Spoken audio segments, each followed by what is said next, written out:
Okay, hello everybody, and welcome to today's series of Edu Titan. Welcome to the Profitable Teachers podcast. And on this podcast, we showcase education. We just talk about education, how teachers can be more than classroom teachers, how they can be profitable, and of course, how they can be more than what the class or the society expect them to be. And on this, there's this series I've been running for teachers to showcase exceptional teachers doing amazing things. Anyway, if you like us to showcase any educators across board from wherever you're listening to me from, please do well to leave a message in the voice note of this podcast, and I'll definitely reach out to you. So on today's show, I have an amazing educator. She's doing exceptionally well. She's a Nigerian, and she's been doing amazing things since I got to know her, I think like 2-3 years ago. And it's been so great working with her far from afar and of course very closely. So welcome with me, Coach. Like all you coach or educators. Welcome to today's show. Welcome to today's show. Thank you very much. It's a pleasure having me. I know you, but my listeners don't. But we'll be right back just after this short break. I didn't go anywhere. I'm here. All right. So I just like to read her bio for a start so that you can have a glimpse of what she's doing. Sheifumi Adeyemi is an educational administrator with invaluable experience in the education industry. She's a reading specialist and a teacher trainer who has trained over 300 teachers on personal branding and, of course, using social media for profit. She has also authored 2 books, Understanding the Teens, Culture, and Raising a Reading Genius. While she is not training or teaching, she is definitely helping small businesses to scale, or of course in our food business. I think you have the spice business that you run by the side. Spice business. Yes, I do. So that's just a brief intro of my guest today. So beyond this bio, please talk to us. Who is Sheifumi Adeyemi? All right. Sheifumi Adeyemi is an educator and a proud one at that. I started my journey into education industry in 2006. At that, I just finished my NC, so I started teaching straight up that same year. And 3 years down the line, in 2009, I worked as a secondary school.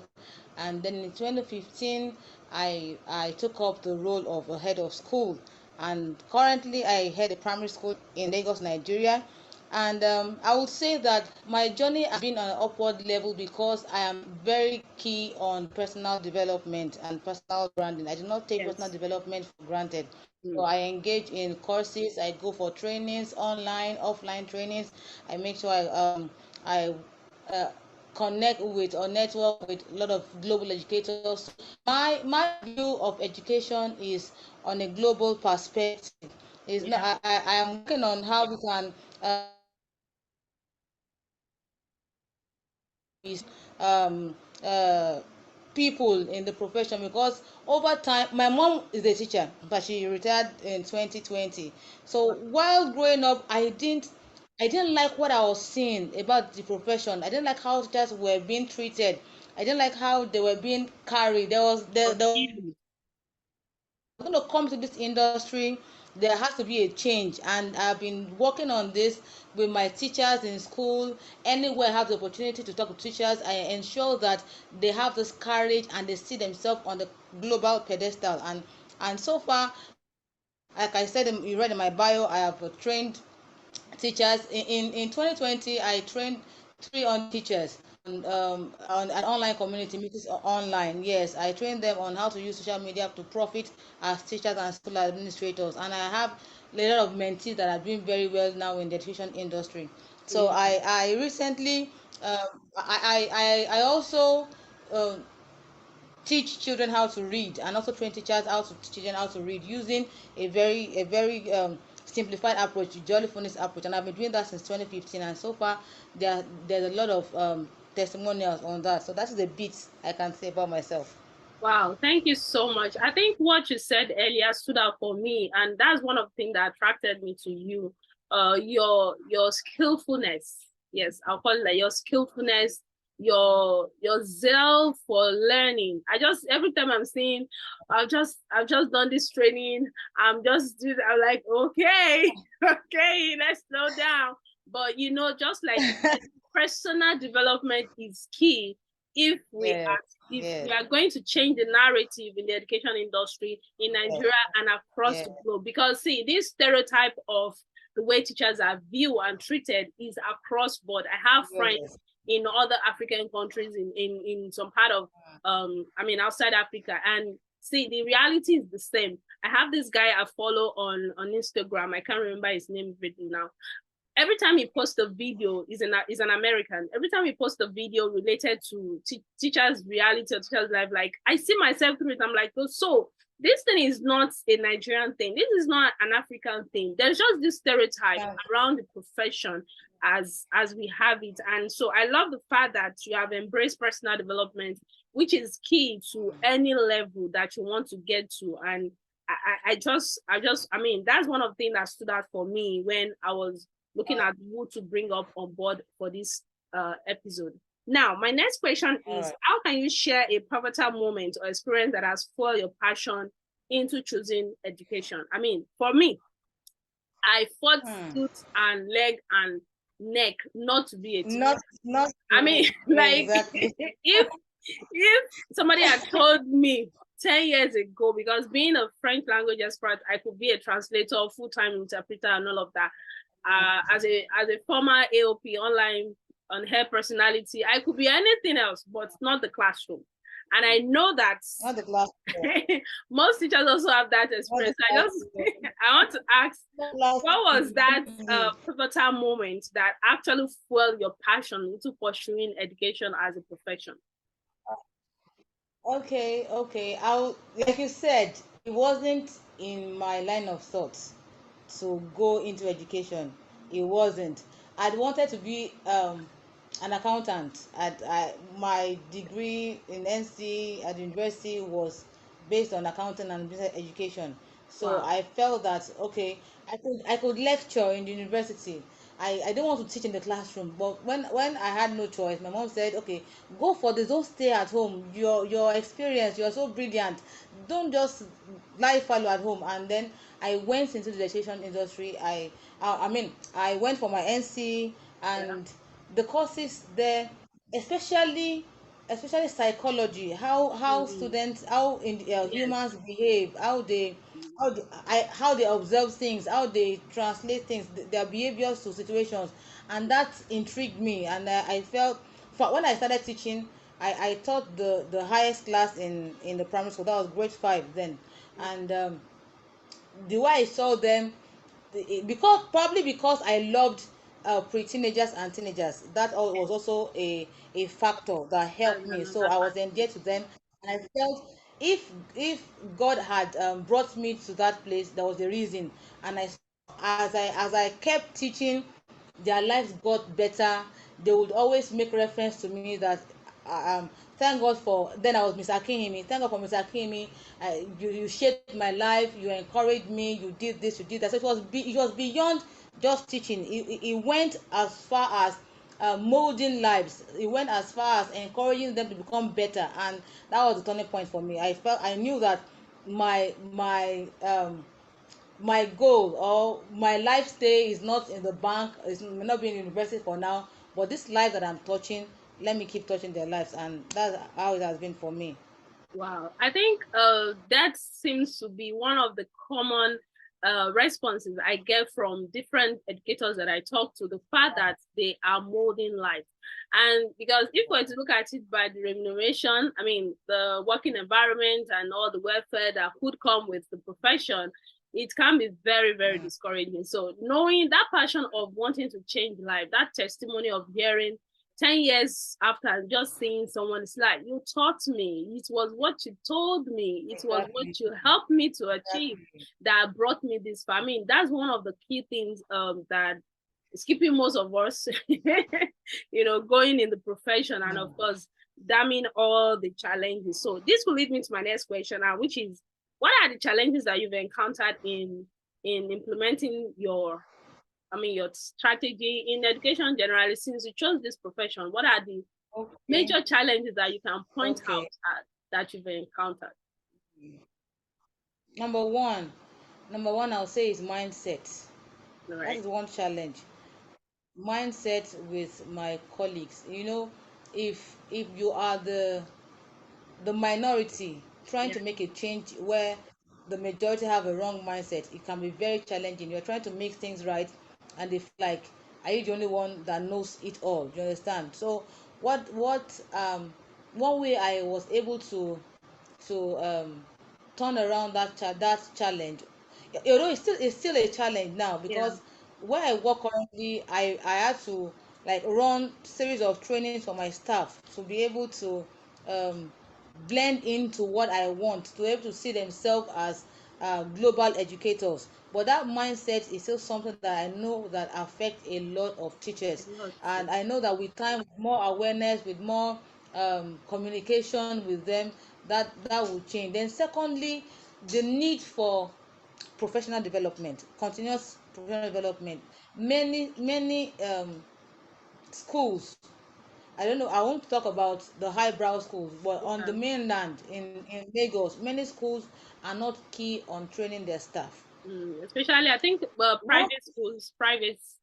Exactly, yes. Yeah, because one turning point for me, but then I wanted my boss to organize trainings for us in the school. Then when I was still teaching in secondary school, I'll request, I'll go to my boss and say, can you organize trainings? Can we bring people to train us, at least other teachers, not just myself? Because I know that if I was the only one going for the trainings, and the entire staff are not in line, yeah, there will be a friction somewhere. There's They a were not keen on doing that. Yes. Until I became head of school, I was able to champion some courses. I was able to insist that every staff must attend trainings at least once in a term, and with that, I've been seeing changes. So mindset and the need for professional development by teachers, I think those are the challenges that I have faced so far. On the third one, on the part of remuneration, Yeah. ah, that can also be that can also be a very huge challenge. Yeah. How much did I earn in 2006? I think my first salary should be 6,000 or 12,000. I can't remember. Yours I was can't much. remember, Mine but I was was. 3,500. Mine was three Oh, thousand five hundred naira. I can't forget. I even have I it think as it was. on my employment letter. 3,500 naira. I think it was 6,000, if I'm not mistaken. To be 6,000 then I was receiving then, and at that point in time, God blessed me with amazing mother. She told me, as young as I was, to join a cooperative to save, and then I was saving. I had to sponsor myself to university myself, for the 4 years I spent, and although it was not easy, but I didn't look at what I was earning. I knew that because I am made for more. There's more about me. I cannot be swayed by whatever I was receiving, because I knew that I could create other opportunities for myself to Yeah. make more income, and has been the way I was able to surmount that challenge of remuneration. Wow. I like this. I think we have a similar story. Like, I personally trained myself through secondary school and university. Yeah. I mean, I had to do all sort of job except the illegal ones, to get myself, because I just told myself, is if there's gonna be a difference in the reality of the future that I want to see, I must give my dream the sacrifice. Like, I must sacrifice anything that it would take for me to get educated formally.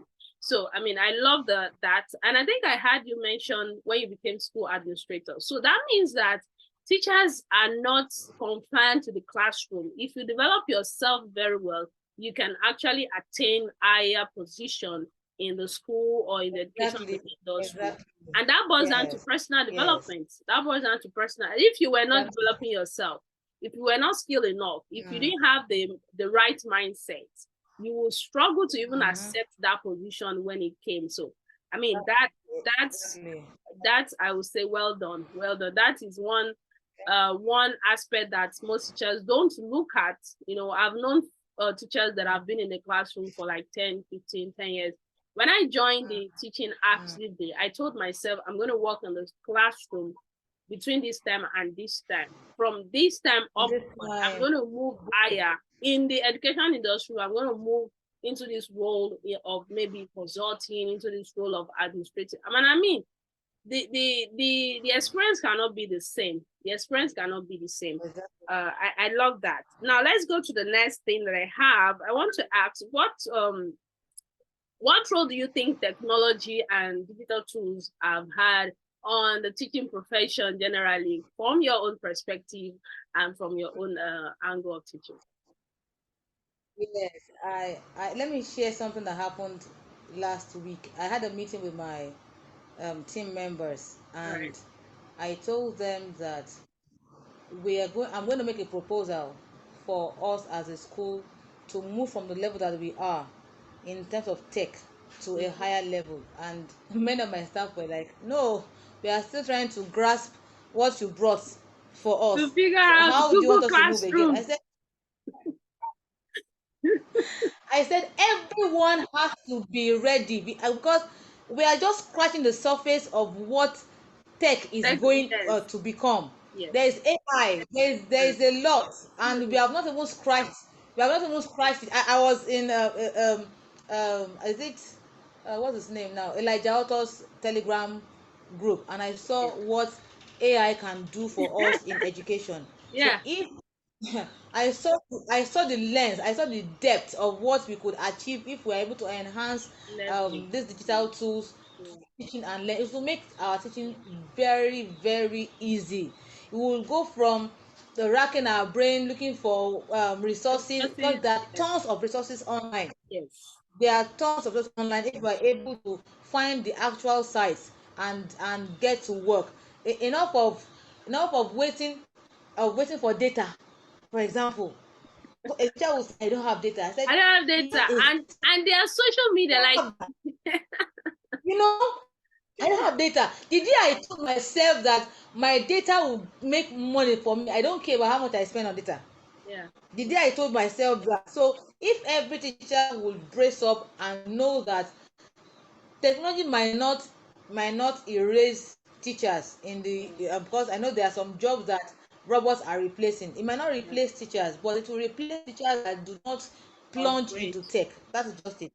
Any teacher that does not plunge into tech will remain obsolete when things are advancing in the education world. So that is my take on a blessing. Tech is a blessing to education. So as many people like I'm saying this to your audience, I know that are listening. yeah. As much as lies in our capacity, let's ensure that we find ways to plunge into tech. We this free resource.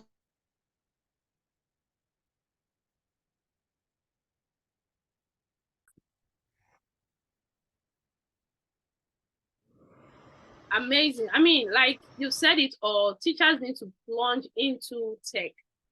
When people say AI or technology have come to take our job, I say I can never go out of fashion. Like my clients, my students, the education industry will always need me, Medina Zoedele, because I have decided to be like 10 steps ahead of the regular teacher. I'm practically learning different things every day. Like, this is out, okay, let's go and check. And of course, leveraging it to become a better person and of course become a better educator. So now I want to go to my next question. Reflecting on your journey as a teacher, what has changed, okay, or what changes do you expect to see in the broader perspective in education industry? Well, I looking down going down memory lane since 20, I won't say 2006 now, since 2015. I would expect teachers going on the global stage. A lot of teachers, especially from Africa. I'm looking forward to seeing a lot of teachers from Africa rising up to the global stage. Let's take the winner of the Monsignor Teacher of the Year for this year. Let's take the Cambridge Teacher of the Year, Akim Badru, Angela Adefemi, Teacher chief and first runner up. Yeah. We are having a lot of teachers from Mm. Africa, from Nigeria, rising up to the global stage. And Yeah. this in the next 10 years, I see the narrative changing completely. I see, this year's Teachers Day, it was as though the whole world stood still to celebrate teachers. Yeah. That was the way I saw it. It was as if the Yes, entire that's world, true. everyone was celebrating teachers. So Mm. I see that if we as change makers keep making that, keep pushing for that narrative to change, Yeah. in 10 years' time, perspective will change. Children will want to become teachers because they Yes. see what is happening. Gone will be the days when they, no, To I be don't a want to be a lawyer, teacher because we want had to be a a career. doctor. Yeah, yeah, we had a career day last week in school, and Yeah. when I gave the opening speech, I celebrated those children that stood up say, I want to be a teacher. I know they Mm. have seen the way we dress. We don't dress like the regular teacher. We do Yeah. not. So in terms of dressing, in terms of how we carry ourselves, Yeah. professionalism, these are the things that I see in years to come that will change Yes. across the board, either private setting and the public setting. So Mm. that's what I look forward to seeing among teachers. Wow. Thank you so much. I kind of enjoyed this conversation, but I'll drop this last question before we go. And the last question will be for those that want to come into the sector, because just like you said, now you have children wanting to become teacher even on career day. I have some of my Yeah. friends that are reaching out to me now, like my daughter is saying she wants to be a French language teacher. I'm like, yes, please send her here. I'm going to be a mentor free Yeah. of charge. So for those that want to come into the industry, what will you say? What will your advice be? Excuse me. I'll advise that they come in with a very rich mindset, a very rich mindset, not the scarcity mindset. Coming to the industry with a very rich mindset, a mindset that there are endless possibilities in education industry Yeah, beyond the classroom. You can be in definitely. your classroom, you can be anywhere in the world. So when Mm. they come with a global mindset, with a global perspective, when they come with the fact that they are not just confined to the four walls of a classroom, that Mm. is where the journey starts from. They should also Mm. understand that they can even be in the classroom or even be in their houses and teach students all over the world. So Yes. it's easier now. It's easier Mm. now because of the advantage Technology. of the internet and the tech that we have now. So it's easier for anyone to be anywhere and teach. But however, they have to get themselves familiar with a lot of digital skills, a lot of tech tools, the basic ones, teleconferencing apps, many apps. Someone reached out to me in my DM and said she wanted to go into online teaching, that she put her through. I said first start off with my tech tools course, and she asked what are tech tools. It took me a while to answer. I felt You should anybody now should know. understand what tech tools. Like you should know. It took me a while to even respond. So probably she saw my hesitation and said I should please give her a clue. I had to explain to her that there are essential skills that every teacher should have to be able to teach online. But a simple thing that every teacher should even know now is this flipped classroom Yes. methodology, where Very you can good. be in the class to Mm. teach and also give your children Mm. online lessons to do at home. So with Yes. that, it would encourage a lot of people to come into the Mm. education field. Wow. Thank you so much. I would have loved this to go on, but you know what? I think we can always have a part two anytime. I mean, you All talked right. about you talk about your side also, So I mean, that has Yeah. not interfere with your teaching, like your activeness in the classroom. No, it has not. Although there are some challenges because currently I'm trying to see how I can be less present in the business and do a lot of marketing online Yeah. and hand over to those that could distribute for me. But Mm. it has not affected my teaching at Mm. all. It has not. I use my active time to work in school. I barely have time to even um, do some marketing because Mm. there isn't that time, and I have to Yeah. oversee a lot of things. But Mm. weekend after school, I make sure that I'm pushing The my business. my business online, and it's been good so far. Although the challenge is time management. With my one, she said that I have no choice. I'm someone like you, as a multi potentialite. I like being to different things, doing a lot of things, but I am learning to streamline my time Writing to it down. ensure that none hinders the other. And for the past 3 years, what I started in COVID, during COVID time. Yeah. I will say maybe because of how I was trained, I don't allow a situation to affect me. So that peak of COVID, I said, I can do something during this period, and so I started, and it's been 3 years down the line, and that has not in any way affected my active presence at work, online as an online tutor, a reading specialist, and doing a lot of things. God just help me that as the ideas are coming, I should just Very I good. keep I just keep coming. That's just it. I Mm, just keep coming. So yeah. I just pray for more grace from God. Wow, thank you so much. I feel like we're going to have a part two of this, but I mean, we can always come back to do this. And some other time, I think I'm thinking of bringing you back to talk about teachers having multiple streams of income, because I could just hear you go on and Okay. on. I'm thinking you have like 3, 4, 5 streams of income in my head. Get that. So, and of course, that is one aspect that I would like to bring you back on. We work on a comfortable time with that. Thank you so much for joining me on Sure. today's show. How can we reach out to you? Pleasure. Because I'm sure you have questions. Anyway, if you have any questions concerning this conversation, drop it in the comment section or the voice note of this podcast, of this episode. And of course, how can the audience reach Okay. out to you? Because we like to connect with you Yeah. more. Yes, you can connect with me on Facebook and on LinkedIn. I am Sheifumi Adeyemi on Facebook and on LinkedIn. On Instagram, I am Sheifumi Transforms Learning. Okay. Sheifumi Transforms Learning on Instagram. But on LinkedIn and on Facebook, I am Sheifumi Adeyemi. Or you can just go to Google and search Sheifumi Adeyemi. You'll find me on Google, and it'll direct you to my Facebook or LinkedIn page. Wow. Thank you so much. Do you have any product, any digital product, any course you have, anything that the audience can take Yes, advantage? yes, yes. Yes, currently I am have a book for parents who want to help the children to become confident and smart readers. It's Ray Reading Genius is on sale. I don't know how I can share the link on I'll sale, get the link and I'm and put also it put in a the text. notes of this. I'll get the link later, then put it in the notes Uh, of this episode. okay, okay, all right, and I'm also putting a course together in my Tech Tools Academy for teachers, because I've received a lot of inquiries on how to